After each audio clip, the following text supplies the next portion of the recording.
I was sleeping 20 hours a day. I had tachycardia. I had muscle spasms. My memory was shot. Like I couldn't remember anything. Like it was frightening. I'd put my phone down and then go, where's my phone? It was literally that quick. I couldn't keep my memory. I got rushed into accident emergency because I was in so much pain. They thought I was having a heart attack and deep vein thrombosis because my whole body was spasming in pain. And they said, we don't know what this is. Your bloods are all normal. Sent me home. And I never really recovered. So I had kind of 6 months in bed. And then I decided, right, enough. I can't just lie and die in bed. You know, I need to get up and try and get on.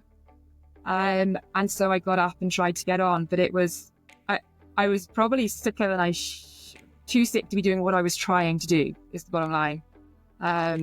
You know, awful brain fog, awful pain, tics and spasms. You know, my foot or my arm would start twitching or my face would start moving.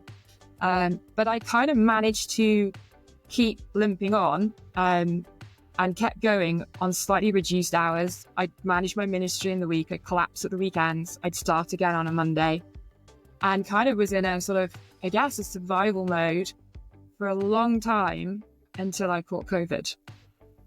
And I caught the first round of COVID. So it was literally, you know, there were no tests. The hospitals didn't know how to treat it. They didn't know fully what it was. And my son picked it up at school, came back with a snuffle. My husband picked it up. He was a bit worse. And then I caught it and I was absolutely dead. I mean, I thought I was going to die. I really did.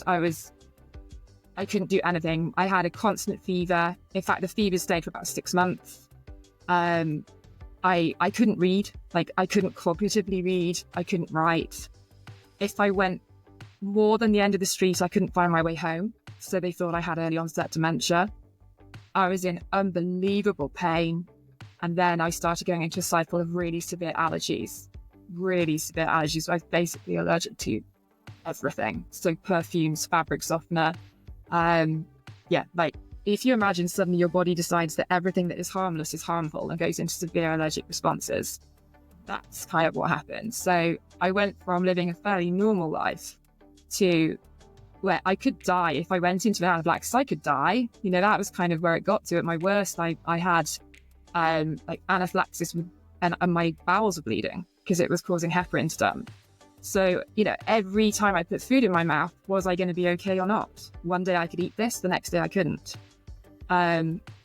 So really scary, actually, really scary.